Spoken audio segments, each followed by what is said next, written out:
In this episode of Breakdown, we'll take a look at my favorite one light portrait photography setup that you can use to take stunning shots.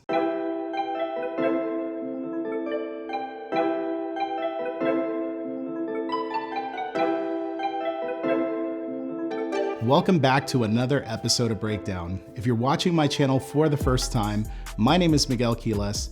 My goal here on this channel is to help you improve your photography so you can take the shots that you dream of taking. If you're down with that, do me a favor and subscribe to my channel as I release new videos here every single week. Let's get right into this topic of taking portraits with one light. If you've never taken a portrait with an off-camera flash, shooting them with one light is definitely the best way to get started. You really have to understand what one light is doing in your image and how to get the most out of it before you can start adding that second, third, and fourth light. I want to share with you what I believe to be one of the most useful one light setups that you can use on men, you can use it on women of any age to make them look great. It's probably the one that I use the most in my portrait work, and it's a great one to have in your back pocket whenever you need to take a shot that's guaranteed to make your subjects look great. Let's break down how this setup works. The first thing you'll need to do when taking a portrait with an off-camera flash is to dial in the settings for your ambient light, which is the light that is currently available wherever you might be shooting. For today's shoot, I'll be using the Sony a7R IV with a dual battery grip.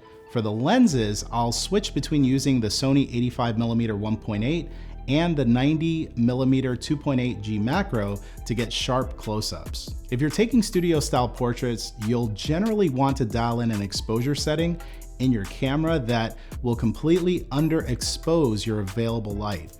The reason for this is that you don't want any of the light in the room to affect your exposure, only the one that is actually being created by that single light source that you're using. And that way you could take that light source and you can move it around, you can modify it, and get your portrait lighting dialed in exactly the way that you want it. Generally speaking, I start off with putting my camera into manual mode. Once I get the settings right to underexpose the ambient light, I'm not going to change them for the rest of the shoot unless the lighting situation in the room changes dramatically. I typically start off with the following settings. I'll dial in the lowest native ISO value that my camera allows, which in this case is ISO 100. Your camera might be a little higher, say 200, and that's totally okay. Just set that value as we want to have the best quality results, and using the lowest native ISO will help you do just that. We'll then move on to our shutter speed, which will need to be at or below the flash sync limit for your camera.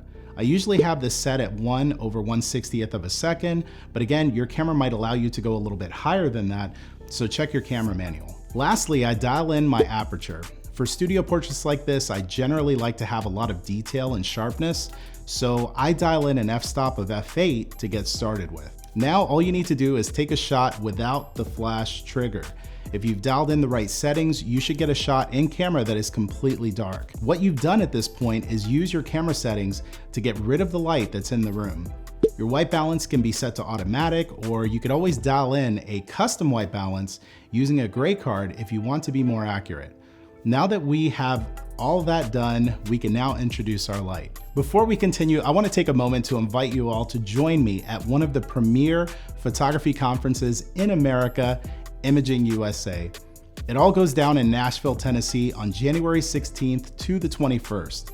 You'll have the opportunity to learn and connect with big name speakers and see some of the latest photography gear at the trade show.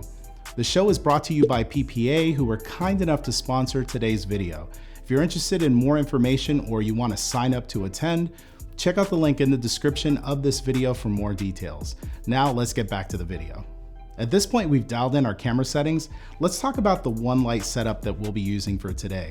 For my own professional work, I typically use Profoto lighting, but I wanted to use a basic light to demonstrate this technique. The folks at Pergear were kind enough to send me this Godox V1S with their X Pro trigger to show you how this one light setup will work. So that's what I'm going to be using to take these portraits. Feel free to use whatever lights work best for you and your budget. In order to soften the light coming from this flash, I have it modified with a Westcott Rapid Box 2x3 softbox.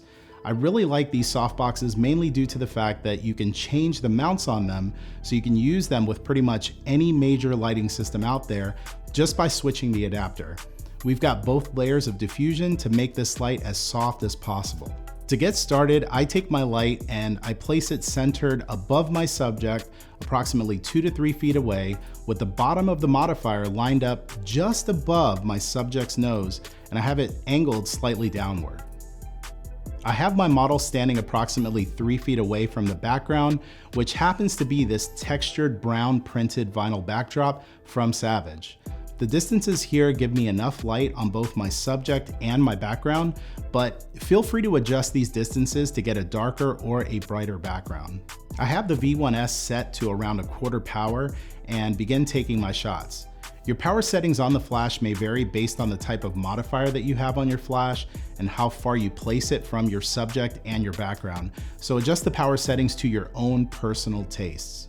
I personally like adding a silver reflector from below to bounce some of that light, which softens the shadows on the face, and it provides a beautiful catch light in the eyes to help draw the viewer into the portrait.